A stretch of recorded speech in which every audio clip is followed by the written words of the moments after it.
صبح میں کالج جانے کے لیے تیار تھی۔ ناشتہ کرنے کے بعد جیسے ہی میں باہر جانے لگی، ازمیر نے مجھے پیچھے سے پکارا، ابیہ رکو۔ میں نے پلٹ کے اس کی طرف دیکھا، وہ بھی تیار تھا۔ کہنے لگا چلو میرے ساتھ، میں بھی کالج ہی جا رہا ہوں۔ میں نے کہا نہیں، میں بس میں زیادہ کمفرٹیبل رہتی ہوں۔ لیکن اس نے میرا ہاتھ پکڑا اور مجھے باہر لے آیا۔ اب تم میری بیوی ہو، اس لیے تمہیں چھوڑنا اور تمہیں واپس گھر لے کے آنا میری ذمہ داری ہے۔ چلو بائک پہ بیٹھو۔ وہ مجھے بائک پہ بٹھا چکا تھا۔ میں بڑی خاموشی سے اس کے پیچھے بیٹھ گئی، لیکن جیسے ہی کالج آنے لگا تو میں نے کہا مجھے یہیں اتار دو۔ کہنے لگا کیوں؟ میں نے کہا میں نہیں چاہتی کہ کوئی بھی لڑکی ہم دونوں کو ساتھ دیکھے۔ میری بات پہ اس نے پلٹ کے میری طرف دیکھا۔ وہ کیوں؟ میں نے کہا اس لیے کہ مجھے اچھا نہیں لگتا کہ میری کسی کلاس فیلو کو یا کالج کی کسی لڑکی کو یہ پتہ چلے کہ تم میرے ٹیچر کے علاوہ کچھ اور بھی ہو۔ ازمیر کہنے لگا لیکن میں تو سب کو بتانا چاہتا ہوں، کوئی چوری تھوڑی کی ہے جو چھپا کے رکھوں۔ میں نے کہا لیکن میں نہیں چاہتی بتانا، خاص طور پہ اپنے کالج میں اپنی دوستوں کو۔ وہ کہنے لگا یہی تو پوچھ رہا ہوں کہ کیوں نہیں چاہتی؟ میرے حوالے سے تمہیں اپنا تعارف کرواتے ہوئے تکلیف کیا ہے؟ وہی کاٹ دار لہجہ، اتنا انداز میں غصہ بھرا ہوا، میں اچھی طرح محسوس کر رہی تھی۔ میں نے کہا دیکھو میں تمہاری منکوہاں ہوں، یہ ہمارے خاندان کو بھی پتہ ہے، لیکن ضروری نہیں ہے کہ اس کا ڈھنڈورا باہر میں ہر جگہ پیٹا جائے۔ لڑکیاں 100 سوال کریں گی اور میں کسی کا جواب نہیں دینا چاہتی۔ کہنے لگا ٹھیک ہے، تمہاری مرضی۔ میں وہیں اتر چکی تھی، باقی کا راستہ میں نے پیدل ہی طے کیا۔ میں پورے 15 دن کے بعد کالج آئی تھی۔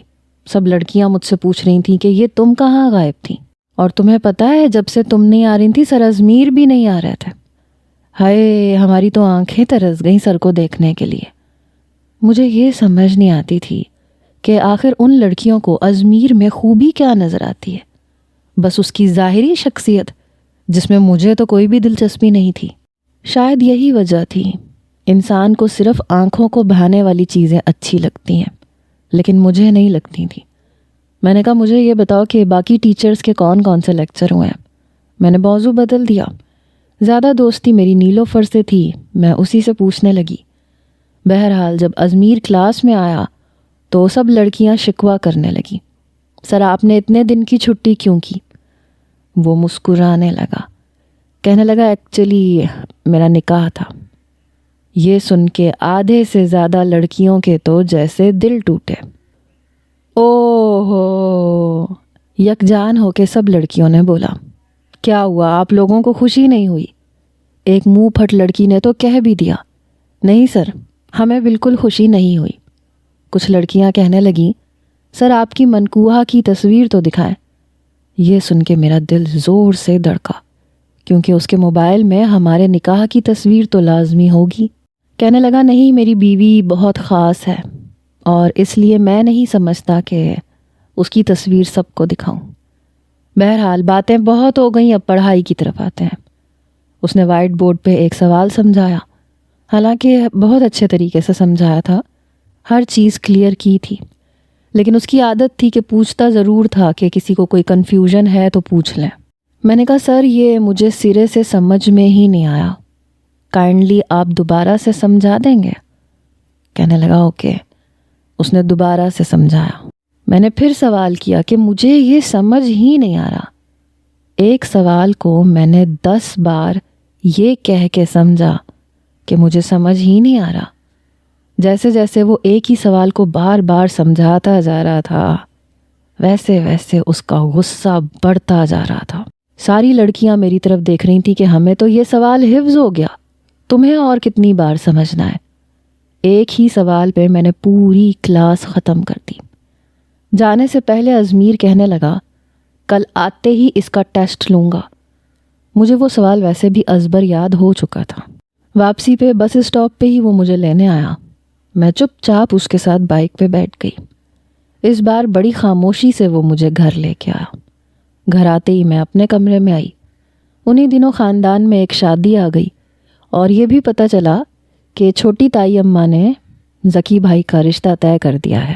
میں نے فون کر کے انہیں مبارکباد دی تھی۔ میں نے کہا کہ بھائی آپ کو بہت بہت مبارک ہو۔ خیر مبارک، بڑا مختصر سا جواب تھا۔ میں نے کہا آپ ناراض ہیں مجھ سے؟ کہنے لگا نہیں تو، ناراض کس بات پہ؟ میں نے کہا آئی ایم سوری، جو کچھ ہوا آپ کے ساتھ بہت برا ہوا۔ ایکچولی مجھے شاید آپ کا نام نہیں لینا چاہیے تھا۔ ذکی کہنے لگا ارے نہیں نہیں، تم دل خراب مت کرو، میں ویسے بھی حیران تھا کہ تم نے خود سے میرا نام کیوں لیا۔ پھر سمجھ آ گیا کہ تمہاری اور اضمیر کی آپس میں بنتی نہیں ہے، شاید اس لیے تم نے میرا انتخاب کیا۔ لیکن بے فکر رہو، میں نے تمہارے بارے میں نہ پہلے کبھی اس انداز میں سوچا تھا نہ اب سوچتا ہوں، بلکہ میں تو کنفیوز ہی تھا۔ خیر اب تو تمہارا نکاح ہو گیا ہے۔ میں اس لیے نہیں آیا کیونکہ میں جانتا تھا کہ مجھے دیکھ کے اضمیر کا پارا ہائی ہو جائے گا، ورنہ باخدا تمہارا تحفہ ابھی تک میرے پاس ہے، جب کبھی ملاقات ہوئی تو تمہیں دے دوں گا۔ میں ابھی ذکی بھائی سے بات کر ہی رہی تھی جب کمرے کا دروازہ کھلا۔ اضمیر کے ہاتھ میں شرٹ تھی، شاید وہ اپنے کپڑے استری کروانے کے لیے لایا تھا۔ میں نے کہا ٹھیک ہے ذکی بھائی، میں آپ سے پھر کبھی بات کروں گی، کہہ کے میں نے فون بند کر دیا۔ بس ذکی کا نام کافی تھا، اس کے ماتھے پہ بل پڑے۔ میرے پاس آ گیا، کس سے بات کر رہی تھی تم؟ میرے ہاتھ سے اس نے فون چھینا۔ ذکی کا نمبر دیکھ کے کہنے لگا ذکی سے کیا بات کر رہی تھی؟ میں نے کہا تم شک کر رہے ہو مجھ پہ؟ میں فوراً سے کھڑی ہو گئی۔ وہ چپ سا ہوا۔ میں نے کہا ہاں بولو نا، شک کر رہے ہو مجھ پہ؟ کہنے لگا شک نہیں کر رہا، پوچھ رہا ہوں۔ اس بار لہجہ اسے اپنا نرم کرنا پڑا، حالانکہ میں جانتی تھی کہ اندر آگ تو بھڑک چکی تھی، لیکن میرے سامنے بول نہیں سکتا تھا۔ میں نے کہا کزن ہے میرا، کیا میں بات نہیں کر سکتی؟ پتہ نہیں کیوں لیکن آنکھوں کا قہر وہ چھپا ہی نہیں پا رہا تھا۔ اچھا یہ میرے کپڑے پریس کر دو۔ میں نے کہا دو، یہیں پہ کر دوں گی۔ اچھا کپڑے پریس کر کے اوپر میرے کمرے میں آ جانا۔ میں نے کہا اچھا لے آؤں گی، جاؤ اب یہاں سے۔ کچھ دیر کھڑا وہ مجھے دیکھتا رہا، پھر چلا گیا۔ میں نے اس کے کپڑے پریس کیے۔ جب اوپر گئی تو تائی اماں اپنے کمرے میں تھیں، ربیہ کچن میں کھانا بنا رہی تھی۔ میں سیدھا اضمیر کے کمرے میں گئی۔ بس غلطی مجھ سے یہ ہوئی کہ اس بار میں کچھ جلدی میں تھی، اس لیے دروازے پہ دستک دی لیکن اجازت نہیں مانگی۔ جیسے ہی دروازہ کھولا ہوش ٹھکانے آ گئے۔ اس نے صرف کمر پہ ٹاول باندھا ہوا تھا۔ میں نے فوراً سے آنکھیں بند کی اور کپڑوں والا ہاتھ آگے بڑھا دیا۔ آئی ایم سوری، مجھے دستک دے کے پوچھنا چاہیے تھا۔ بند آنکھوں سے ہی میں نے اس سے کہا، مگر مجھے توقع نہیں تھی کیونکہ میری اسی کلائی کو اس نے پکڑا جس ہاتھ میں اس کے کپڑے تھے، پھر مجھے کھینچ کے اپنے کمرے میں لا چکا تھا۔ میں اس افتاد کے لیے تیار نہیں تھی۔ سب کچھ آنن فانن ہوا۔ مجھے کمرے میں لا کے اس نے دروازہ بند کر دیا۔ بے ساختہ میری آنکھیں کھلی، اس کے بالوں سے پانی کے قطرے اس کے چہرے پہ گر رہے تھے اور آنکھوں میں وہی قہر تھا۔ دروازے کے ساتھ وہ مجھے لگا چکا تھا۔ یہ کیا بدتمیزی ہے، پیچھے ہٹو۔ میں بری طرح سے گھبرائی۔ اس میں بدتمیزی والی کون سی بات ہے؟ تم بنا اجازت کے بھی میرے کمرے میں آ سکتی ہو، یہی سمجھانا چاہتا تھا تمہیں۔ میں بالکل دروازے کے ساتھ لگی ہوئی تھی اور دروازے کے دونوں جانب اس کے ہاتھ تھے۔ میرا دونوں جانب سے راستہ وہ بند کر چکا تھا اور اس کا چہرہ میرے چہرے کے بالکل قریب تھا۔ اضمیر پیچھے ہٹو۔ میں بری طرح سے نروس ہوئی۔ کیوں پیچھے ہٹوں؟ میرا تو بالکل موڈ نہیں ہے پیچھے ہٹنے کا۔ پیچھے ہٹنے کے لیے تھوڑی نکاح کیا تھا تم سے۔ میں نے کہا ہماری رخصتی نہیں ہوئی ہے، اس لیے اپنی حد میں رہو۔ کہنے لگا یہ ہاتھ تو تم نے باندھ دیے، میں تو رخصتی کے لیے تیار تھا۔ میرے چہرے پہ بدحواسی سے پسینے کی بوندیں نمودار ہونے لگی۔ ابھی بھی اس کے کپڑے میرے ہاتھ میں تھے۔ کہنے لگا جانتی ہو اس وقت میرا دل کیا چاہ رہا ہے؟ تمہارے اس خوبصورت چہرے پہ۔ اضمیر خبردار، تم پیچھے ہٹتے ہو یا پھر میں تائی اماں کو آواز دوں۔ وہ ہنسنے لگا، پھر پیچھے ہٹ گیا۔ کب تک پابندیاں لگاؤ گی سویٹ ہارٹ؟ کب تک امتحان لوگی مجھ سے؟ میرے ہاتھ سے اپنے کپڑے پکڑ کے وہ بیڈ پہ پھینک چکا تھا۔ کہنے لگا جاؤ یہاں سے، ویسے بھی میں تمہارے ساتھ ابھی ایسا کچھ بھی کرنا نہیں چاہتا، بس تمہیں یاد کروانا تھا کہ میرا تمہارا رشتہ کیا ہے، اور پلیز آئندہ دروازے کو دستک مت دینا، جیسے آج پورے حق سے آئی تھی نا ایسے آیا کرو، مجھے اچھا لگے گا۔ میں اس کے کمرے میں آ کے پچھتائی۔ کمرے سے باہر نکل کے میں سیدھا اپنے پورشن میں گئی۔ ابھی تک دل کی دھڑکنیں بے ترتیب تھیں، پتہ نہیں میں اس شخص کو سدھار بھی پاؤں گی یا نہیں، اور یہ اگر ایسے ہی رہا تو کیا کروں گی؟ میں نہیں جانتی کیوں، لیکن مجھے رونا آ رہا تھا۔ شاید میں ہار جاؤں گی اور شاید وہ نہیں بدل سکتا۔ 2 دن کے بعد خاندان میں شادی تھی۔ ربیہ شام کو ہی میرے کمرے میں آ گئی، کہنے لگی یار کچھ سمجھ میں نہیں آ رہا، کیا پہنوں؟ وہ شروع سے ایسی ہی تھی۔ میں نے کہا کیا پہنوں؟ اتنی پیاری تو ہو، جو پہنو گی اچھا لگے گا۔ کہنے لگی نہیں نا، تمہیں پتہ ہے چچی کی فیملی نے بھی آنا ہے۔ میں نے کہا او ہو، تو یہ بات ہے، تم چاہتی ہو کہ رضی تمہیں دیکھتا رہ جائے؟ میں نے اسے چھیڑتے ہوئے کہا۔ وہ شرمانے لگی۔ کیوں؟ تم نہیں چاہتی کہ تم اتنی پیاری لگو کہ ازمیر لالا تمہیں دیکھتے رہیں؟ میں نے کہا میرا بس چلے نا تو میں ایسی بن جاؤں کہ تمہارا ازمیر لالا میری طرف ایک نظر بھی اٹھا کے نہ دیکھے۔ وہ خفگی سے مجھے دیکھنے لگی۔ ایسے کیوں کہتی ہو؟ تمہیں پتہ ہے میرا بھائی تم سے کتنی محبت کرتا ہے، مرتا ہے تم پہ، قدر کیا کرو اس کی۔ میں نے کہا میں ان لڑکیوں میں سے نہیں ہوں جو ایسی فضول محبت کو اہمیت دیں۔ خیر ایسے کرو، میرے کپڑوں میں سے کچھ پہن لو۔ میں نے اپنی الماری کھول کے اسے دکھائی۔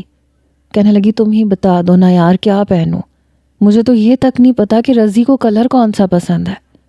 البتہ مجھے پتا تھا۔ میں نے اسے میرون کلر کا سوٹ نکال کے دیا۔ میں نے کہا یہ پہن لو، بہت پیاری لگو گی، اور یہ کلر رضی کا ویسے بھی فیوریٹ ہے۔ یہ سن کے کہنے لگی واقعی؟ چلو پھر یہی پہن لیتی ہوں۔ پھر ایک بلیک کلر کا سوٹ اس نے میرے لیے نکالا۔ میں نے کہا یہ کیوں نکالا ہے؟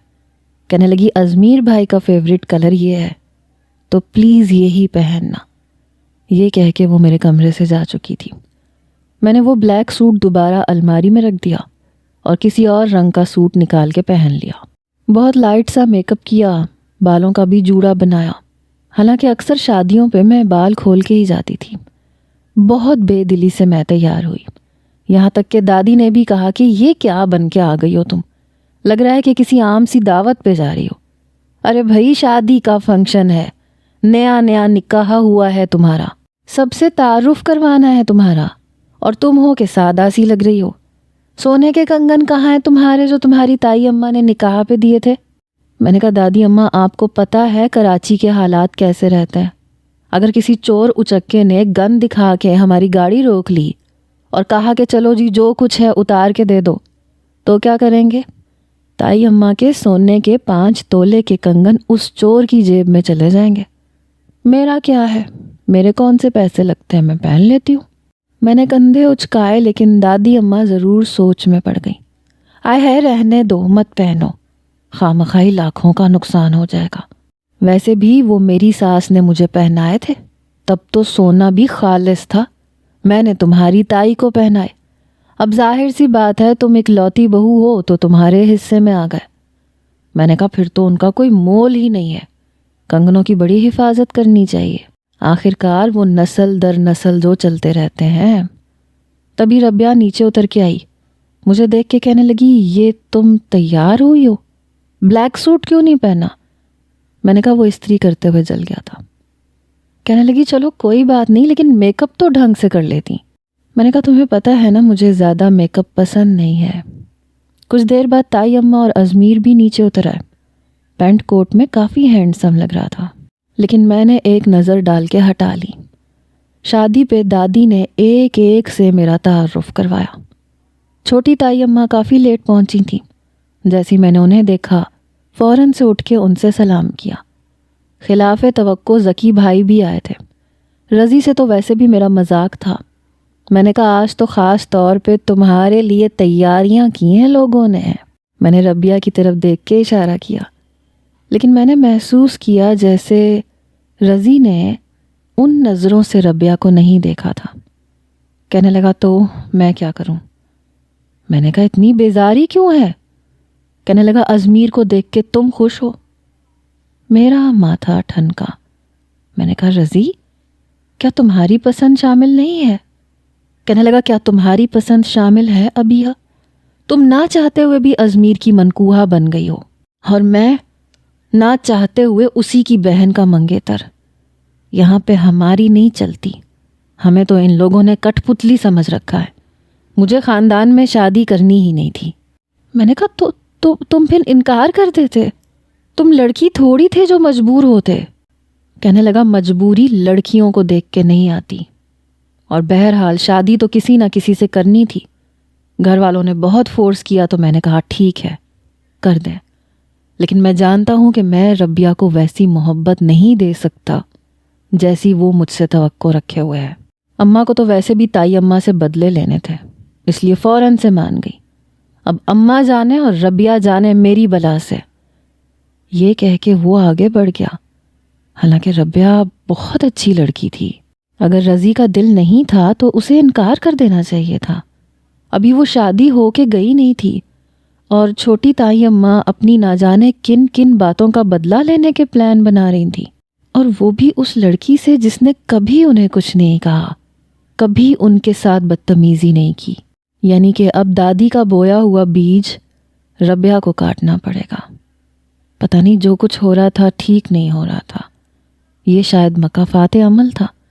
ازمیر نے ضد کر کے مجھ سے نکاح کیا، اور وہ اس بات سے بالکل انجان تھا کہ ایسی ہی ضد کی بھینٹ شاید اس کی بہن بننے والی تھی۔ ربیہ اپنی دوسری کزنز کے ساتھ مل کے باتیں کر رہی تھی، ہنس رہی تھی، بار بار رضی کی طرف دیکھ کے شرما رہی تھی، اور رضی نے ایک نظر اسے نہیں دیکھا۔ پتہ نہیں بڑوں کے غلط فیصلوں کی بھینٹ کب تک ہم لوگوں کو چڑھنا پڑے گا۔ یہ بڑے کیا سوچ کے چھوٹے چھوٹے بچوں کا نام ایک دوسرے کے ساتھ جوڑ دیتے ہیں۔ اس کا خمیازہ میں بھی بھگتنے والی تھی، اور ربیہ کے حصے میں بھی آ رہا تھا، کیونکہ رضی ربیہ کو پسند نہیں کرتا تھا اور نہ ہی میں ازمیر کو۔ میں انہی سوچوں میں گم تھی جب میرے موبائل پہ میسج آیا۔ میں نے موبائل آن کیا تو ازمیر کا میسج تھا۔ بہت پیاری لگ رہی ہو، لو یو، ساتھ میں ایک ہارٹ کا ایموجی بھی بھیجا تھا۔ میں نے موبائل اپنے پرس میں رکھ لیا۔ فنکشن سے واپس آتے آدھی رات ہو گئی تھی۔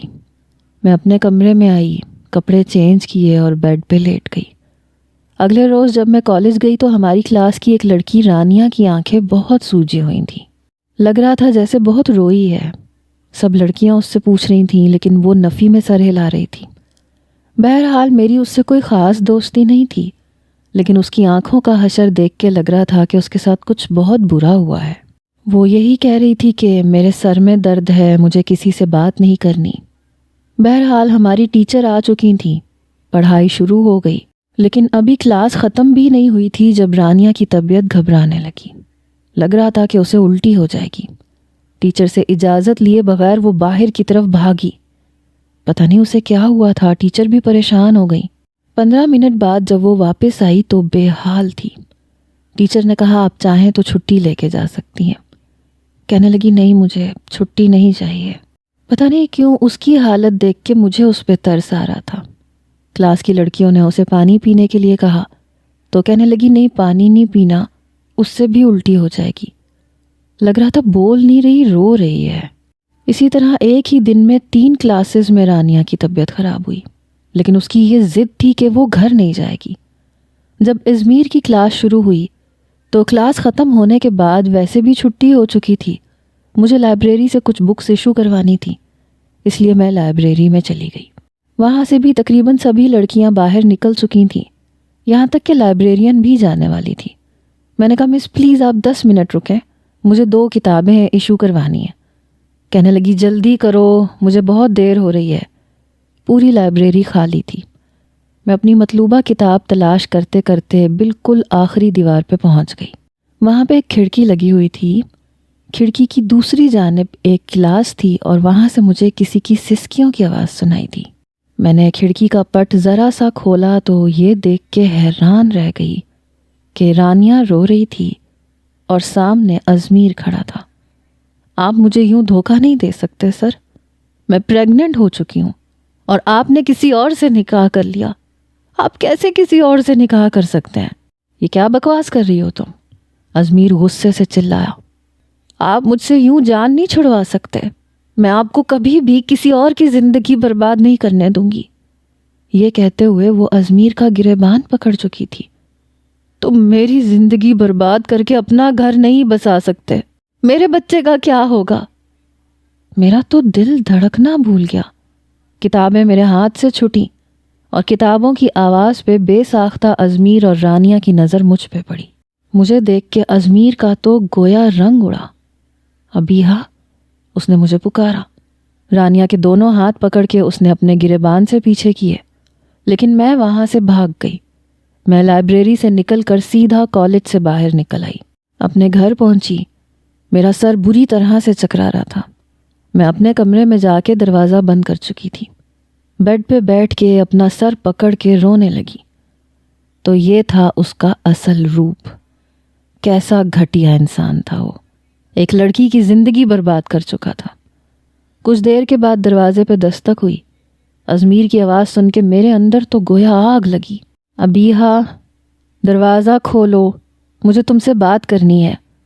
میں نے کہا مجھے کچھ نہیں سننا، جاؤ یہاں سے، یہ نہ ہو میں تمہارے سارے کرتوت تایا ابا کے سامنے رکھ دوں۔ کہنے لگا میری بات تو سنو۔ میں نے کہا مجھے کچھ نہیں سننا، جاؤ یہاں سے، خدا کے لیے چلے جاؤ یہاں سے۔ شاید اسے یقین تھا کہ میں دروازہ نہیں کھولوں گی، اس لیے وہ چلا گیا۔ پورا دن کئی بار اس کے میسیجز آئے کہ ایک بار میری بات سن لو، لیکن میں نے نہیں سنی۔ اگلے روز مجھے نہیں پتا تھا کہ یہ ہنگامہ مچے گا۔ دوسرے دن چھٹی پہ میں کالج سے باہر نکلنے والی تھی جب ایک شور کی آواز گونجی۔ شاید ازمیر اور رانیہ کو سب نے اس بند کلاس روم میں دیکھ لیا تھا۔ سر میں نے اس کے ساتھ کچھ نہیں کیا، یہ لڑکی جھوٹ بول رہی ہے، ازمیر کی آواز آئی۔ میں سچ کہہ رہی ہوں سر، سر ازمیر نے میرے ساتھ، یہ کہہ کے وہ رونے لگی۔ میں مرے مرے قدم اٹھاتے ہوئے اسی جانب جا رہی تھی جہاں سب جمع تھے۔ آدھے سے زیادہ کالج تو خالی ہو چکا تھا، لیکن ابھی بھی کچھ اسٹوڈنٹس تھے، پروفیسر تھے، پرنسپل تھے۔ میں ازمیر سے ہر قسم کی توقع رکھ سکتی تھی، لیکن اس قسم کی نہیں۔ مجھے تو یقین ہی نہیں آ رہا تھا۔ پرنسپل کہنے لگے آپ کو شرم نہیں آتی؟ ہم نے آپ پہ بھروسہ کیا اور آپ نے اپنی اسٹوڈنٹ کے ساتھ۔ وہ کہنے لگا یہ جھوٹ بول رہی ہے، میں سچ کہہ رہا ہوں، آپ مجھ سے کسی کی بھی قسم لے لیں، میں نے اس کے ساتھ کچھ نہیں کیا۔ میں تو اسٹاف روم میں تھا، سر کمال کے ساتھ بیٹھا ہوا تھا، جب ایک لڑکی نے کہا کہ آپ کو رانیہ کلاس میں بلا رہی ہے، اس کے پاس میرے کچھ خاص پیپرز ہیں۔ لیکن جیسے ہی میں کلاس میں گیا، کلاس میں یہ اکیلی تھی اور خواہ مخواہ مجھ پہ الزام لگانے لگی۔ پرنسپل کہنے لگے ہم اس بات کا یقین کیسے کر لیں؟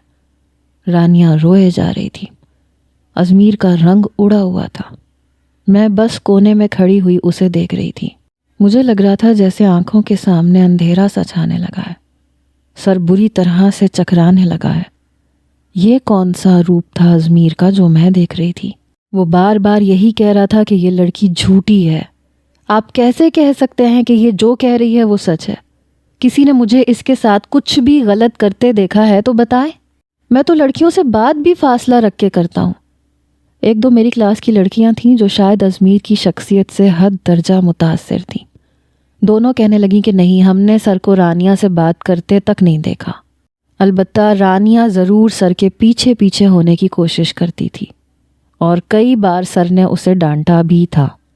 جب سے رانیہ کو یہ پتہ چلا ہے کہ سر کا نکاح ہو چکا ہے، تب سے رانیہ چپ چپ سی تھی۔ ہم نے سر کو کبھی بھی کسی بھی لڑکی کے ساتھ تنہائی میں کچھ نہیں کرتے دیکھا۔ پھر کئی پروفیسرز بھی کہنے لگے کہ ازمیر کو ہم نے کسی لڑکی سے بات تک نہیں کرتے دیکھا، لیکن میں نے تو دیکھا تھا، بند کمرے میں ان دونوں کو باتیں کرتے میں نے دیکھا تھا۔ اس لیے میں نے کہا میں نے دیکھا ہے۔